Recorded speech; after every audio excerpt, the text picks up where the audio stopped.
mesdames et messieurs, et bienvenue à votre émission Place aux jeunes, une émission initiée dans le cadre des élections couplées et qui donne la parole aux jeunes des différents partis politiques en lice pour ces élections générales. Pour ce deuxième numéro, nous recevons deux jeunes représentant majorité et opposition. Et pour conduire ce débat, je suis avec Abdourazak Traoré. Bonsoir Razak. Bonsoir Roméo Koïta. Bonsoir chers téléspectateurs. Effectivement, ce soir, nous avons deux partis politiques en lice pour ces élections qui s'affrontent en débat. Il s'agit à ma droite de Eli Zongo, président fédéral de l'UNURPS Kadiogo, et à ma gauche, Pierre Badolo, représentant le MCR de Taïroubari, le mouvement pour le changement. Merci, messieurs, d'avoir accepté notre invitation. Alors, novembre 2015, novembre 2020, exactement 5 ans que l'UNURPS notamment est aux côtés du pouvoir MPP allié pour la gestion du Burkina Faso. 5 années après, que retenir? 5 années après, qu'est-ce qui a marché? Qu'est-ce qui n'a pas marché, M. Zongo? Merci pour l'opportunité. Effectivement, cela fait 5 ans que l'UNURPS a décidé de rompre avec l'opposition pour aller à la majorité, ancien impact d'alliance stratégique avec le MPP et notamment avec le président Roch Christian Kaboré. Mais durant ces 5 ans, disons que nous avons pu faire sortir notre programme alternatif Sankalis. Nous avons des idées Sankalis auxquelles le MPP a puisé notre programme pour utiliser. Mais nous disons aussi, malgré le contexte difficile que le président Roch a pris le pouvoir quelques semaines après, vous avez suivi qu'il y a eu des attaques, le terrorisme, les mouvements sociaux. Malgré tout cela, nous pensons que quand même le président a pu quand même faire des réalisations très salutaires. Et quant à nous, nous disons que le bilan est positif. Mais l'arbre ne doit pas casser la forêt.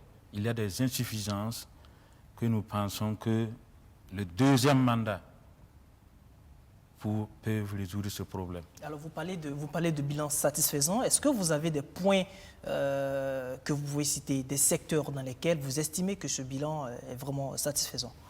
Bon, prenons le secteur, le domaine de la santé. Il y a la gratuité des soins pour les enfants de 0 à 5 ans.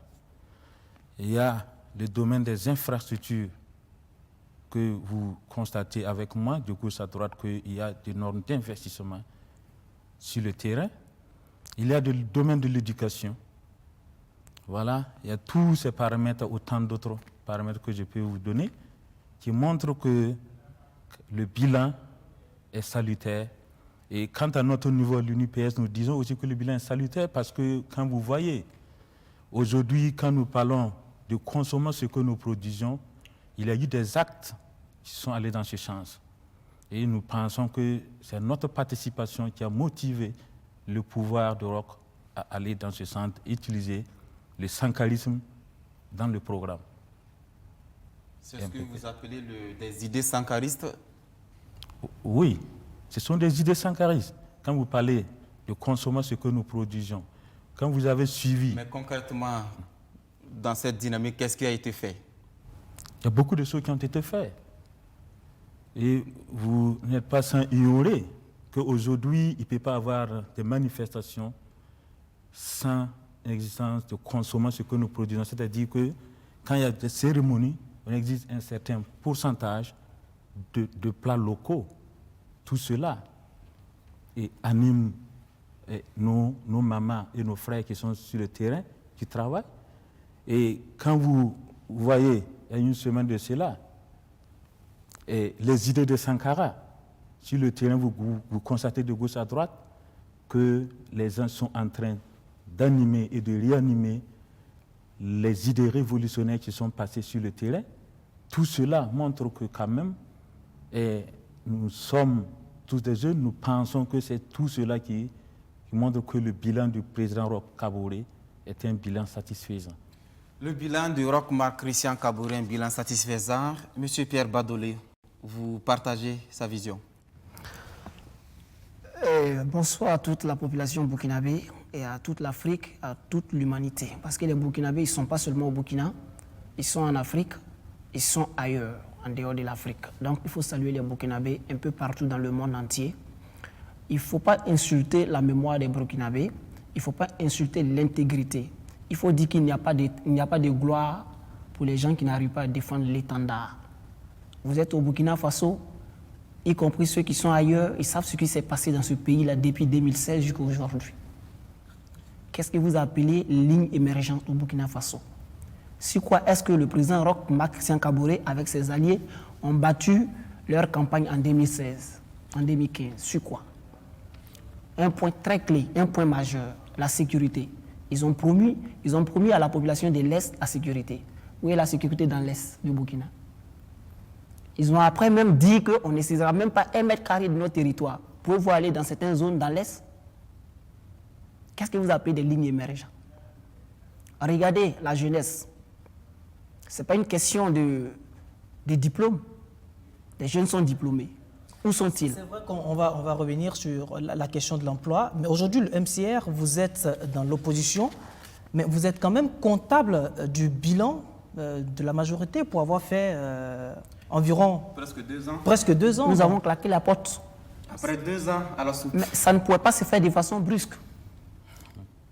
Il faut aller dans une alternative. Il faut exposer, il faut expliquer, il faut être patient. La patience, c'est humaine, ce n'est pas animal. Le MCR ne pouvait pas s'éjecter dès la première année. Est-ce que ce n'est pas une fuite de responsabilité quand même? Comment une fuite de responsabilité? On aurait dû rester là. Il y a du vin qui coule à flot, il y a du miel, il y a de l'or. On a claqué la porte parce que non, ça ne répondait pas à nos convictions. Il faut d'abord aller avant de se rendre à l'évidence. Si on restait à l'écart, on ne pouvait pas avoir des raisons. C'est la juste raison pour laquelle nous avons claqué la porte. Ceux qui ne sont pas allés n'ont pas pu claquer la porte. Quand on parle de sankarisme aujourd'hui, ce n'est pas seulement que des idéologies. C'est la sincérité, l'intégrité surtout. Parce que vous pensez peut-être que ça a manqué? Mais dites-moi, en quoi est-ce que les Burkinabés, quel mot ne mine pas la société au Burkina Faso? Les insultes d'ailleurs, de partout, à un certain moment de l'histoire, on a vu même que l'économie fut agenouillée. L'école fut fermée sur tout l'étendue du territoire parce que quelqu'un arrivait. Est-il si important que tous les Burkinabés? Dites-moi, en quoi est-ce qu'il y a certes quelque chose de positif dans la gestion du pouvoir de M. Roch-Marc Christian Kaboré. Tout n'est pas négatif. Mais les Burkinabés attendaient plus que ce qu'il a fait. C'est une aberration. Mais est-ce qu'il n'y a pas de circonstances atténuantes aussi? On a tantôt parlé de l'insécurité, de la Covid-19, de la grogne sociale. Ce n'est pas nous qui avons rédigé pour Roch-Marc Christian Kaboré son programme présidentiel en 2015. C'est lui qui a promis la sécurité au Burkinabé. Et il a désigné la zone, il dit dans l'Est. Quelle est la zone dans laquelle la sécurité a failli? Sans sécurité, même si vous avez l'argent, vous pouvez la consommer tranquillement. Sans sécurité, si vous avez une belle maison, pouvez-vous dormir tranquillement? Sans sécurité, pouvez-vous aller à l'école tranquillement avec vos diplômes? Sans sécurité, même si vous préparez un bon plat, pouvez-vous la manger tranquillement? Si vous avez failli dans le domaine de la sécurité, n'en parlons même pas de l'autosuffisance alimentaire. D'accord, on va y revenir et on passe à notre première rubrique. C'est la rubrique consacrée à la place des jeunes dans les différents partis politiques. Aujourd'hui, nous sommes en plein dans les campagnes.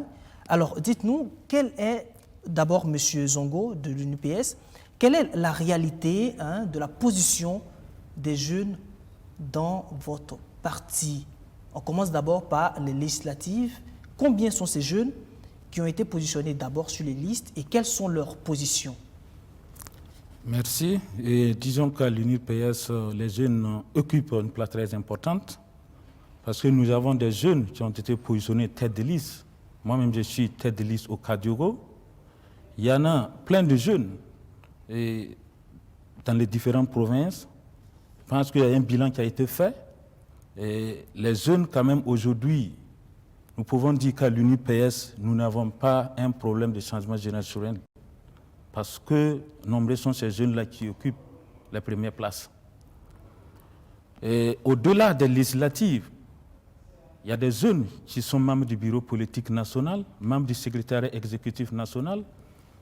Voilà, tous ces paramètres-là nous montrent qu'à l'UNUPS, les jeunes ont quelque chose à dire. Vous êtes combien à être sur les listes? Combien de jeunes? Les jeunes, je pense que quand ils ont fait le bilan, il y a 35% de jeunes qui sont positionnés tête de liste. Tête de liste, je dis tête de liste parce que c'est rare de voir des jeunes positionnés tête de liste. De 45% plutôt des jeunes qui sont positionnés tête de liste.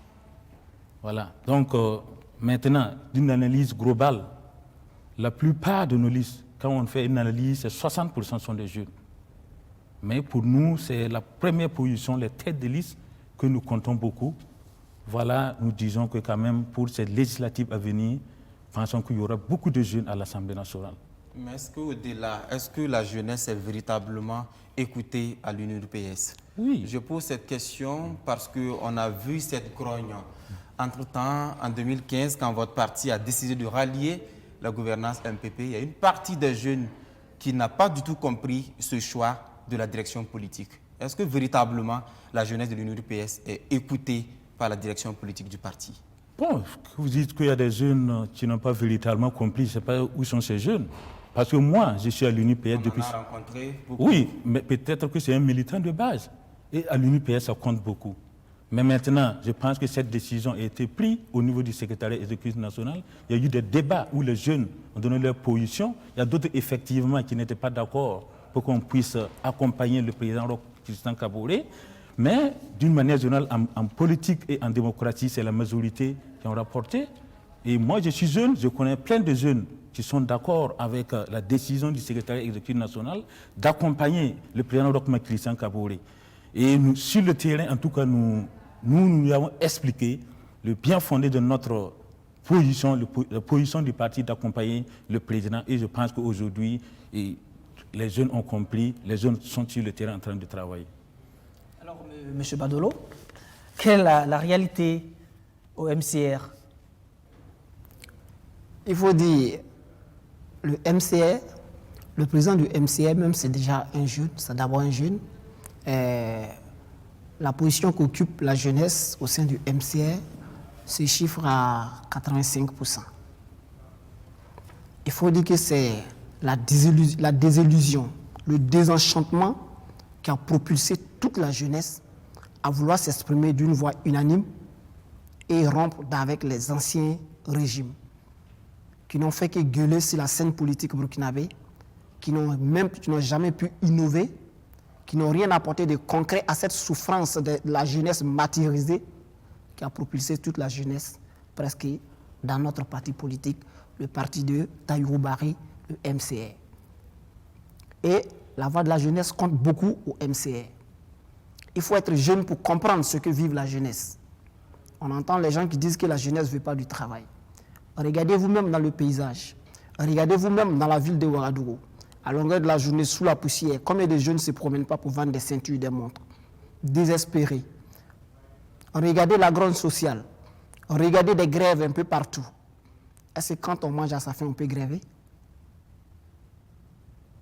La jeunesse, la voix de la jeunesse compte plus à 85% au MCR. À compter de son jeune président, Tahirou Barry, jusqu'au plus jeune des jeunes. D'accord. La jeunesse, c'est aussi toute cette question de formation professionnelle, de formation universitaire. Roméo Koïta, ce qui nous permet d'aborder la grande prochaine ligne de cette émission. Effectivement, nous abordons maintenant la rubrique jeunesse, insertion professionnelle et création d'emplois. Alors, on a vu en 2020, cette année même, pour les concours de la fonction publique, plus d'1 200 000 candidats pour environ 4 700 postes à pourvoir à la fonction publique. Monsieur Zongo, vous qui êtes de la majorité, on parle de jeunes et on sait que ce sont les jeunes qui sont en quête d'emploi. Mais quand vous regardez ces chiffres, est-ce que vous pensez que durant ces 5 années, quelque chose a été fait pour créer des emplois pour la jeunesse? Est-ce que ce n'est pas un désespoir que d'avoir 1 200 000 candidatures pour 4 700 postes? Oui, si vous allez analyser en termes de fonction publique, vous pouvez conclure que c'est un désespoir. Mais nous disons qu'il faut aller au-delà de ça. Sur le terrain, il faut accompagner les jeunes. Parce que d'abord, il faut refondre même le système éducatif. Il ne faudrait pas que aller à l'école, c'est forcément la fonction publique. Et je pense que dans le programme du président Roch Marc Christian Kaboré, il y a un point essentiel qui a été fait. Aujourd'hui, il y a des structures qui accompagnent les jeunes, notamment dans la création des entreprises. Mais quel est le bilan de ces structures qui accompagnent les jeunes aujourd'hui? Oui, le bilan, je peux dire que rien qu'hier, nous, on était en train de faire le bilan. Mais ce bilan, quand vous prenez, par exemple, les structures qui financent les jeunes, ils sont nombreux. Il y en a 4 au total. Oui, voilà. Et quand nous avons suivi la présentation du bilan, c'est très satisfaisant.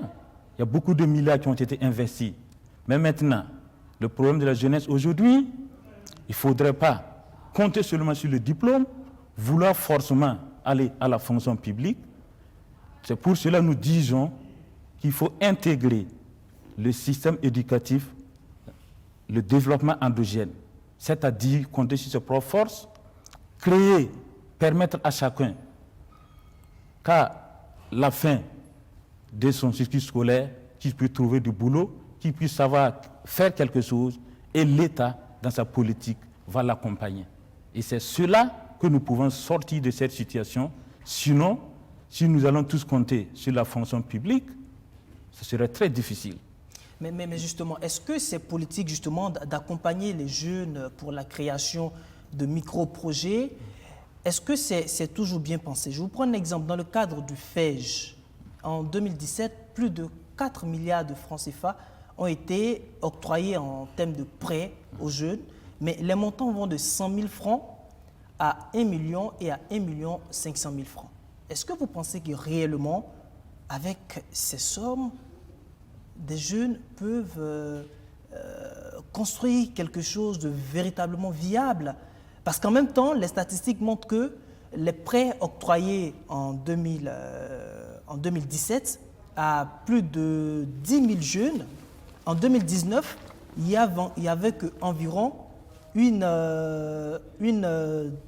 environ 100 qui avaient pu rembourser ces crédits. On peut supposer que les autres, leurs entreprises n'ont pas survécu. Est-ce que ces politiques-là sont toujours bien pensées? Oui, c'est ce que je viens de dire. Il faut refondre le système éducatif. Moi-même, je suis devant vous. Moi, pendant mon cursus scolaire, je faisais du commerce. Donc, je vous dis aujourd'hui qu'avec 100 000 francs, on peut entreprendre et sortir. Mais maintenant, si vous donnez à ces prêts-là, à ces... Mais pourquoi ça ne marche pas toujours? Parce que les chiffres qu'il a cités, c'est quand même effarant. C'est ce que je suis en train de vous expliquer. Si quelqu'un qui, durant ce cursus scolaire, n'a jamais essayé d'entreprendre, et du jour au lendemain, il décide de prendre un prêt pour entreprendre sans l'expérience, il faut s'attendre à un résultat négatif. Mais monsieur Eli, l'expérience qui tout. Oui, l'expérience compte beaucoup en matière. Oui, mais on l'acquiert comment? Si les cadres ne sont pas favorisés. En se formant, c'est ça, je parle de système éducatif. Il faut former les gens, puisque même juste après le BPC, qu'on puisse entreprendre, qu'on puisse être à mesure de rentabiliser le maigre moyen qu'on gagne, pour qu'on puisse le rentabiliser. Moi, je vous dis que moi, j'étais vendeur de ceintures dans la ville de Ouagadougou quand j'étais sur les bancs. Mais moi, je faisais mon commerce avec un montant de moins de 50 000, mais je m'en sortais, je payais ma scolarité. Mais aujourd'hui, il y a des possibilités à ces jeunes-là de gagner des 500 000, des 1 million. Malgré tout ça, ils n'arrivent pas à payer ces prêts-là. Donc, il faut refondre le système éducatif, former ces jeunes-là, de leur permettre de connaître les b.a.-ba pour que ces jeunes-là puissent entreprendre réellement. Sinon, le résultat va nous décevoir tous. Donc, vous estimez qu'on doit miser sur l'entrepreneuriat des jeunes, mais surtout, il faut les former. Il faut les former. On vous aura compris. Monsieur Badolo, vous qui aspirez aussi au fauteuil présidentiel au soir du 22 novembre, dans le secteur justement de la création d'emplois pour les jeunes, vous avez entendu les chiffres et vous connaissez la réalité du chômage des jeunes au Burkina. Alors dites-nous, qu'est-ce que vous proposez dans ce sens? Ok. Il faut dire que c'est quand même aberrant, c'est quand même désespérant de voir que la jeunesse aujourd'hui, bien outillée, bien formée, bien éduquée, manque d'objectivité. Il faut réadapter le système éducatif à notre milieu. Il faut réadapter le système éducatif à notre milieu.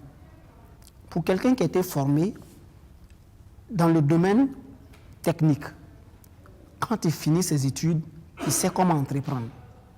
Mais quelqu'un qui a été formé dans d'autres domaines, ne lui demandez pas d'aller entreprendre. Il va faire faillite. Demain, vous passez aujourd'hui, le kiosque est ouvert, demain, c'est fermé. Il y a forcément des réalités qui ne sont pas adaptées. Il ne faut pas donner de l'argent aux gens qui ne maîtrisent pas le terrain dans lequel ils vont investir. Il faut une étude à préalable bien faite pour éviter l'échec. Aujourd'hui, les gens citent des chiffres.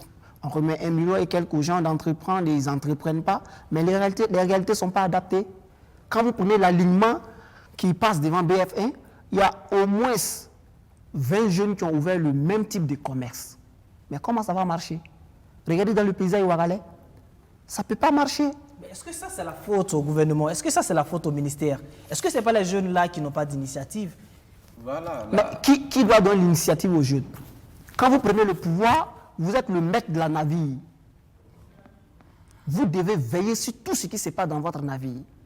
Ah ben vous ne pouvez pas être le chef de l'équipage et puis laisser vos fonctions à d'autres personnes. Vous estimez vous êtes responsable. Que les programmes, les projets qui octroient ces crédits doivent suivre ces jeunes. Quand vous devez accompagner quelqu'un, il faut l'accompagner de bonne foi.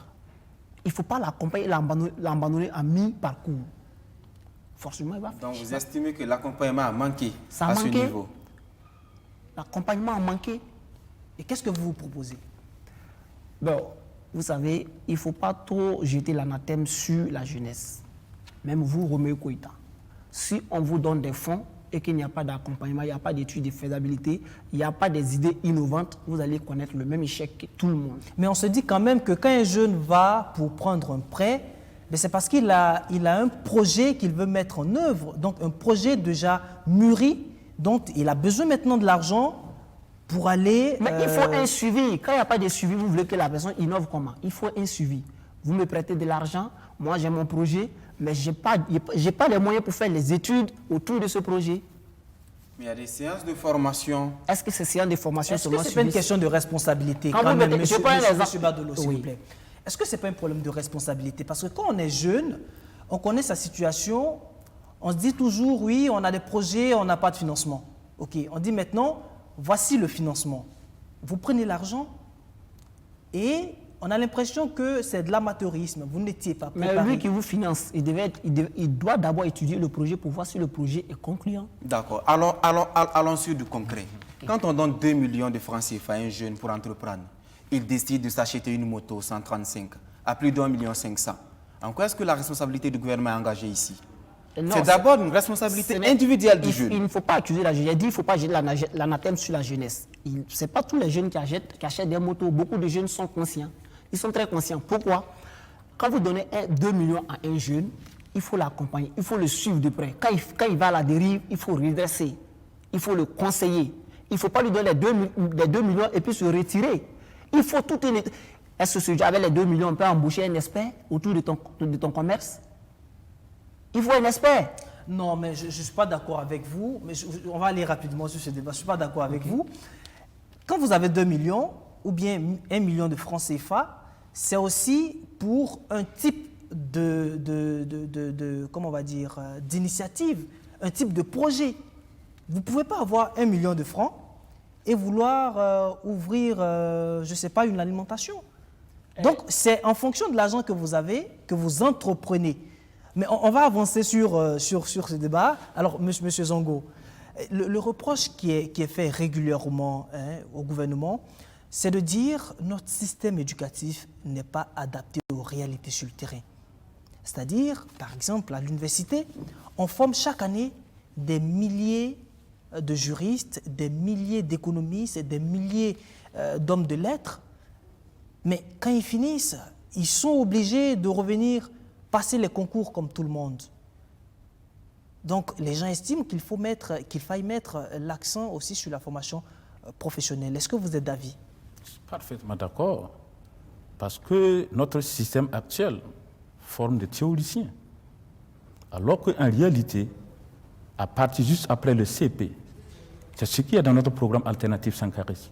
Juste après le CP, l'élève doit être déjà outillé, dirigé vers une option bien définie, auquel il va s'en sortir avec un boulot bien déterminé. Est-ce que vous pensez que ça a été fait durant les 5 ans? Justement, c'est pour cela que je dis qu'il y a des insuffisances dans le programme du président Roch Marc Christian Kaboré et que nous pensons qu'ils vont corriger. Parce que actuellement, nous sommes de la majorité, nous n'avons pas participé à l'élaboration du programme du président Roch Marc Christian Kaboré. Donc, vous n'avez pas participé à l'élaboration du programme passé, mais pour les 5 prochaines années à venir, vous appelez à voter Roch Marc Christian Kaboré. Oui. S'il est passé, on suppose que l'UNURPS est porteur d'idées et de projets qui ont été reversés dans le programme du candidat Roch Marc Christian Kaboré. Quelles sont ces idées? Ces idées, c'est comme je viens de vous citer. Parce que nous espérons et nous pensons que toutes les idées que nous avons reversées au niveau de la direction de campagne du président Roch Marc Christian Kaboré seront bien étudiées et utilisées à bon escient pour quand même que nous puissions faire bouger les lignes. Qu'est-ce qu'elles disent, ces idées, concrètement? Les idées, c'est le système éducatif. Voilà. C'est refondre carrément le système éducatif. Parce que nous disons que il y a des insuffisances, le système, le continuum, chez nous disons qu'il y a un certain nombre d'éléments qu'il faut mettre en œuvre avant de l'appliquer. Il y a aussi l'accompagnement des jeunes, auquel nous disons, vous parlez d'échecs, parce que ce sont ceux-là qui ont des diplômes. Aujourd'hui, la plupart de ceux qui gagnent les prêts sont ceux-là qui ont des diplômes. On ne parle pas de ceux qui sont sur la voie en train de vendre des unités. Nous ne parlons pas de ceux qui sont en train de tourner pour vendre des vêtements. Il faut approcher ces gens-là, créer des lignes de boussole pour amener ces gens-là d'aller vers, pour qu'on puisse les accompagner. Et c'est ces jeunes-là, nous pensons, qui peuvent contribuer énormément à sortir le Burkina Faso de la situation actuelle. Sinon, si ce sont ces diplômés-là, ils n'ont pas l'expérience, ils ont des diplômes, ils gagnent l'argent, mais rares sont ceux-là qui arrivent à utiliser à bon escient pour la réalisation de leurs projets. C'est ce que nous avons constaté et c'est ce que nous avons mis dans notre programme Alternative Sankaris et ce que nous avons reversé au niveau du MPP pour qu'ils puissent utiliser vraiment. C'est ce que Sankara aussi a utilisé pour faire sortir rien le Burkina Faso pendant ces 4 années. D'accord, nous allons évoluer pour arriver maintenant à la gouvernance, plus précisément à la gouvernance sécuritaire, avec ces chiffres des milliers de morts, plus d'1 million de déplacés internes, une bonne partie du territoire hors contrôle étatique. C'est ça. Ça aussi, c'est un point noir de votre gestion. Oui, je suis d'accord, mais aujourd'hui, quand nous parlons de l'insécurité, c'est un problème mondial. Le terrorisme aujourd'hui n'existe pas seulement au Burkina Faso. C'est ça que nous disons que le premier mandat du président Roch Kaboré, il a rencontré d'énormes difficultés. Vous n'êtes pas sans ignorer que dans le programme, ils n'avaient pas tenu compte du terrorisme. Oui, mais gouverner, c'est prévoir. C'est prévoir. En 2015, tous les signaux étaient déjà présents. Oui, on savait pertinemment que dans 5 ans, dans 2 ans, la situation sécuritaire au Burkina Faso allait se détériorer. Justement. On regarde la situation au Niger, au Mali. Gouverner, c'est prévoir. Et nous pensons, vu les difficultés, vu il y a la Covid-19, il y a le terrorisme, il y a les mouvements sociaux, et malgré tout cela, tous ces paramètres-là, le président Kaboré quand même a sorti de la situation, puis s'est tiré de la situation. Et nous disons quand même qu'un Burkinabé qui intègre de bonne foi, quand même doit reconnaître que le président Kaboré s'est quand même pu réaliser malgré les situations difficiles. Est-ce que vous ne donnez pas aussi raison à ceux qui pensent que vous étiez des aventuriers justement dans la gestion du pouvoir, quand le président lui-même, il y a une semaine, dit lors d'une interview que c'est maintenant qu'il se rend compte que la gestion du pouvoir est très difficile. Est-ce que vous ne donnez pas raison là à ceux qui pensent que vous avez été des aventuriers et que vous n'étiez pas prêts? En tant qu'unis ou bien en tant que majorité globale? En tant que majorité, justement. Non, je ne pense pas. Nous ne pensons pas que nous sommes des aventuriers. Mais nous, à l'UNIL-PS, nous disons que nous sommes partis à la majorité pour apprendre. Et quand nous sommes arrivés, nous avons compris, puisqu'on n'avait pas l'expérience de la gestion du pouvoir. Et c'est là maintenant on a vu les difficultés en face, et je pense que nous avons fait des propositions, notamment la question sécuritaire, où nous avons fait des propositions concrètes auxquelles le pouvoir a utilisé en créant la police de proximité, les volontaires, voilà, les volontaires de la patrie. Mais tout cela, nous disons qu'il y a toujours des insuffisances. Et nous pensons qu'ils vont corriger pour que vraiment la situation... Puisque quand vous voyez sous Thomas Sankara, et aucun individu ne pouvait rentrer dans un village sans qu'on se rende compte.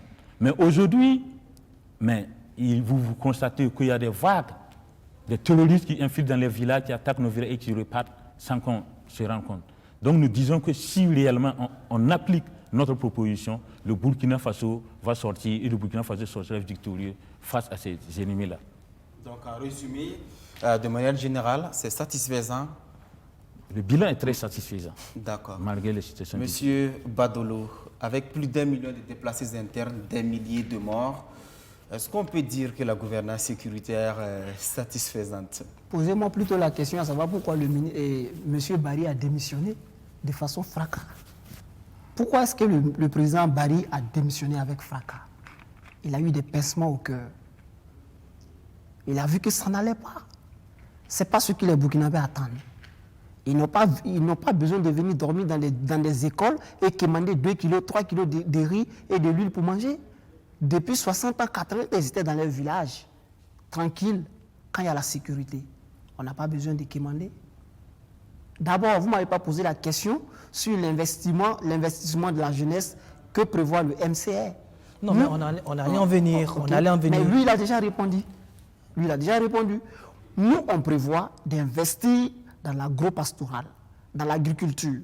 Imaginez un jeune qui a fini ses études, qui a pris conscience de l'autosuffisance alimentaire et qui a un bas-fond dans son village. Vous pensez qu'il perdra le temps à Ouagadougou en train de tourner? Il espère avoir un financement retenu dans son village pour aller aménager sa terre. Et nous allons cibler des zones, des régions et faire une étude pour savoir dans quelle région telle agriculture est-il possible avant de financer. C'est comme ça que le MCR prévoit ces investissements. D'accord.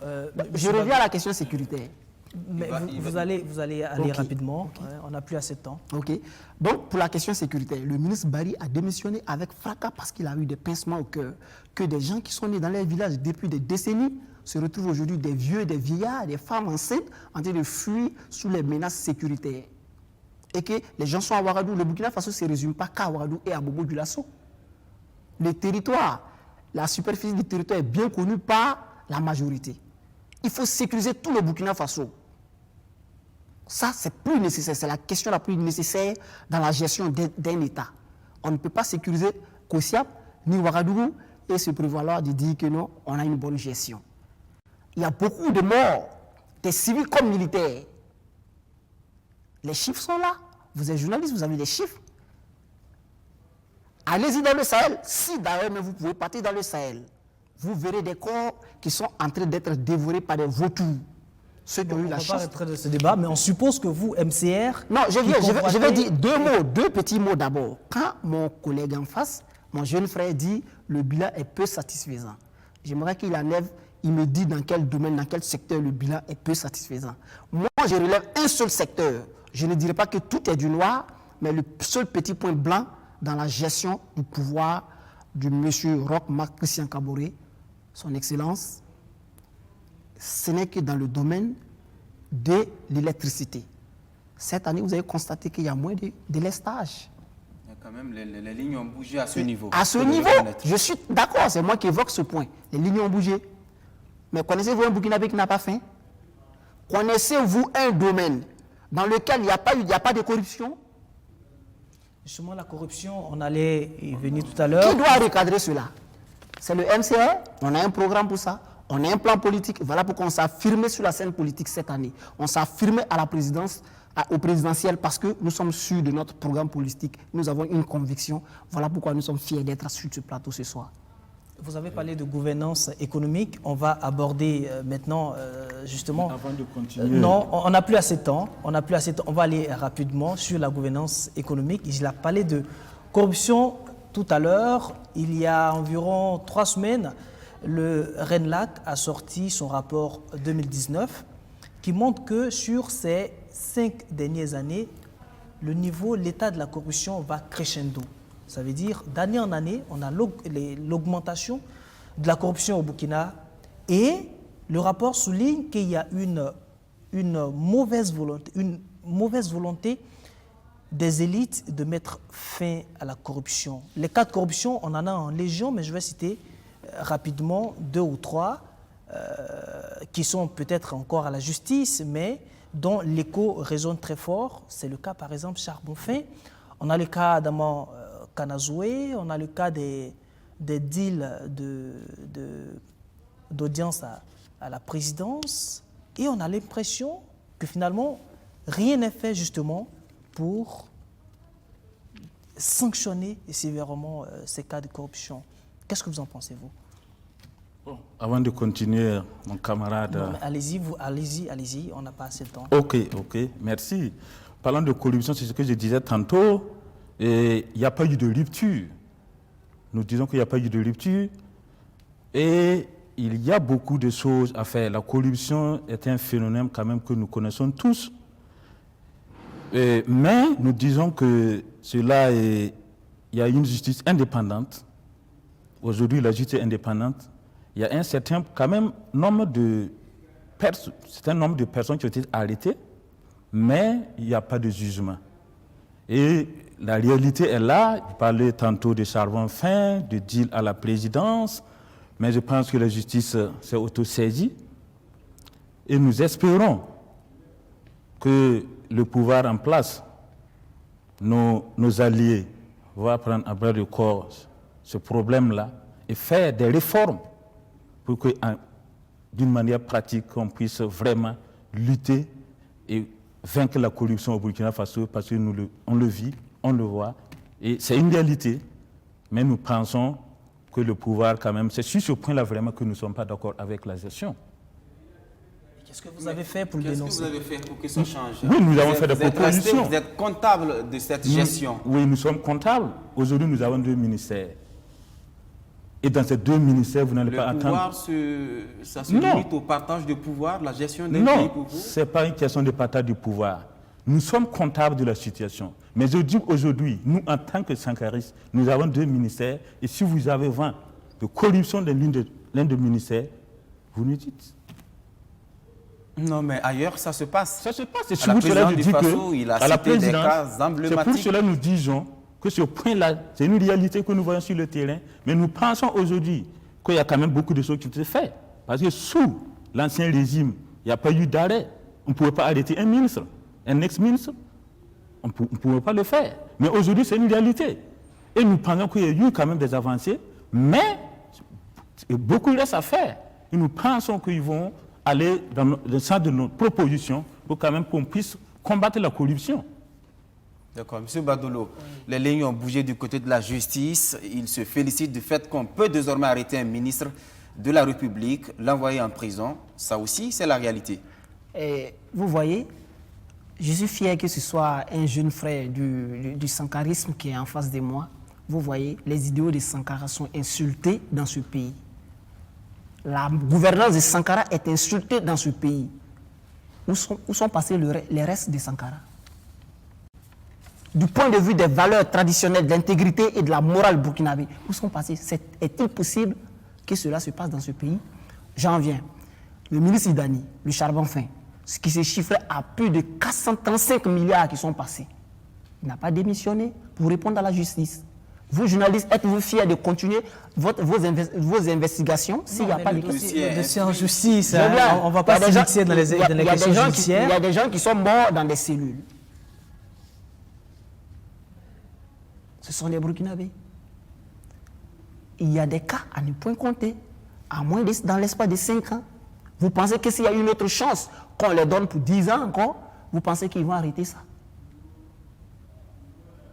Mais il faut rendre la justice. La justice même est sous l'emprise du gouvernement. Il faut leur donner cette autonomie-là de faire leur travail. Il faut demander à ces ministres de démissionner. Et pourtant, dans le discours, on nous dit que... Je voulais souligner un point. Le président Roch Makaboré a souligné dans son discours de la fois passée que c'est maintenant qu'il a pris conscience des difficultés à pouvoir gérer le Burkina Faso. Mon jeune frère me dit qu'ils ne sont pas des aventuristes politiques. Ils sont bien sûr, le président lui-même l'a bien reconnu, qu'ils sont des aventuristes pour suivre la scène politique. Il ne faut pas venir, on vient avec un programme et on se rassure de tous ces contours, des contours de ce programme. Il ne faudrait pas qu'il y ait des failles dans votre programme. Dans leur programme, il y avait la sécurité. Mais la sécurité a failli sur toute la ligne. Qu'est-ce qui a bougé au niveau de la sécurité? Nos braves FDS ont livré le combat qu'il fallait livrer sans le matériel adéquat, sans drone. Oui, mais Roch Marc Christian Kaboré a hérité d'une armée totalement désaxée, une armée désunie. Il fallait la construire. Il fallait du temps pour construire l'armée afin qu'elle puisse faire face aux défis sécuritaires. C'est ça aussi la réalité, il faut le reconnaître. Oui, il faut reconnaître que non, le terrorisme n'a pas prévenu et ça ne se prévient pas. Il faut s'attendre à tout, il faut être prêt. Vous avez un domicile chez vous, quand vous prévoyez que dans le quartier, il y a de l'insécurité, il y a de la délinquance, vous prévoyez un vigile pour surveiller votre femme, pour que vous puissiez être tranquille au travail. Ça se prévoit. Ce sont des aventuristes politiques. Voilà pourquoi d'ailleurs le président Barry a claqué la porte. Parce qu'il n'avait pas de vision. C'était du copier-coller. Et ça ne répondait pas à son profil. Pourquoi m'asseoir à la même table avec des personnes indignes quand les idéaux de Sankara sont insultés? Quand les amis, ceux qui prônent le sankarisme aujourd'hui, sont les ennemis de Sankara. Sankara, ce n'est pas seulement un t-shirt. Il a dit consommons burkinabé, mais les Français ont copié ça. Quand vous regardez la circulation française, ils ne consomment que des véhicules français. Renault, Peugeot, les petits véhicules. Mais regardez, Sankara... Monsieur Maître Benwendi l'a reconnu pour dire que non, au temps de Sankara, il n'y avait pas de V8 et Sankara lui-même ne voudrait jamais de V8. Regardez. Mais ce n'est pas le même contexte. Ce n'est pas le même contexte. Hein? Est-ce qu'on a besoin des talismans de V8? C'est pas du misérabilisme aussi. Tout cela, et avec l'armée, notre FDS, notre force de défense et de sécurité qui livre des combats sans le nécessaire. Bon d'accord, M. Badolo, vous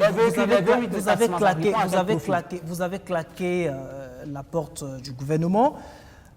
Vous êtes aujourd'hui candidat à la présidentielle. Vous prenez donc la rupture, si on doit le comprendre ici. Alors dites-nous, dans le domaine sécuritaire, parce que c'est là qu'on attend aussi tous les candidats à la présidentielle, parce que c'est un défi à relever. Vous auriez déjà des idées dans votre plan? Il faut dire que les moyens sont assez suffisants pour couvrir le besoin de notre armée. Les 435 milliards du charbon fin, les 400... Rien n'est encore prouvé. Il ne faut pas affirmer parce que le dossier est en justice. Rien n'est encore prouvé. Les expertises ont été faites, rien n'est prouvé pour l'instant. Pour les malversations d'entretien routier, il y a combien? Il y a combien de milliards qui ont pris la fuite? On ne va pas rentrer dans ces débats. Non, mais il y a des vérités, il faut le dire. On ne va pas rentrer dans ces débats parce que vous n'avez pas de preuves. Il faut aller des valeurs à défendre. Il faut aller sur les propositions. Okay, nous avons des valeurs à défendre, une sincérité, une gouvernance vertueuse, c'est ce que les Burkinabés attendent. Il faut éliminer les questions d'inégalité sociale. Il faut les éliminer. C'est ce qui a fait appel, c'est ce qui a fait appel d'ailleurs à l'insurrection populaire. Il faut restaurer les valeurs de l'intégrité pour que le Burkinabé puisse se sentir contribuant dans la gestion de son État. Vous pensez que les Burkinabés n'ont pas assez suffisamment de moyens pour venir en aide à un gouvernement qui est sérieux? Quand tout est sérieux, les gens ils vont contribuer. Mais quand je contribue et que non, ça va dans la poche de quelqu'un d'autre, je ne contribue pas. Nous, on a un programme. Et ce programme, nous pensons que les Burkinabés vont l'apprécier parce que nous allons investir. Dès notre élection, nous allons d'abord nous préoccuper des questions de sécurité. Parce que ce n'est pas pour les populations endogènes seulement, y compris pour nous-mêmes. Quand tout le monde est libre d'évacuer à ses occupations sur le territoire de notre pays, on pense que non, la question de l'autosuffisance alimentaire pourrait être gérée que d'attendre que les gens nous importent du riz pour venir nous donner des kilos de carcanes de moutons. Les gens n'ont pas demandé des miettes. Les gens veulent leurs parcelles, leurs lopins de terre pour cultiver. Les gens veulent avoir un minimum d'espace pour loger. Des questions d'espace, comment on appelle, le terme m'échappe, des lotissements. Vous voyez comment est-ce que les gens se bourdonnent dessus. Il y a beaucoup de choses à retirer. La gouvernance foncière. Voilà, la gouvernance foncière, il faut revoir tout ça. Il y a un recadrage systématique qu'il faut refaire de la gestion de l'appareil de l'État. Il ne faut pas s'accaparer pour un minimum de personnes et laisser le reste des Burkinabés dans la souffrance. Vous vous souvenez, moi, il y a un petit exemple que je vais prendre. Vous voyez, pendant la crise du Covid-19, on a instauré le couvre-feu à 19h.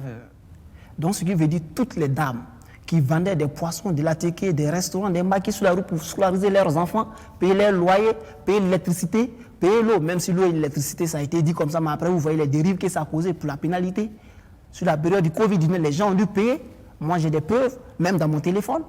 Après la période, quand j'ai payé ma facture, vous voyez ce qui a monté dessus. Pourtant, le président avait dit qu'il n'y aura pas de pénalité.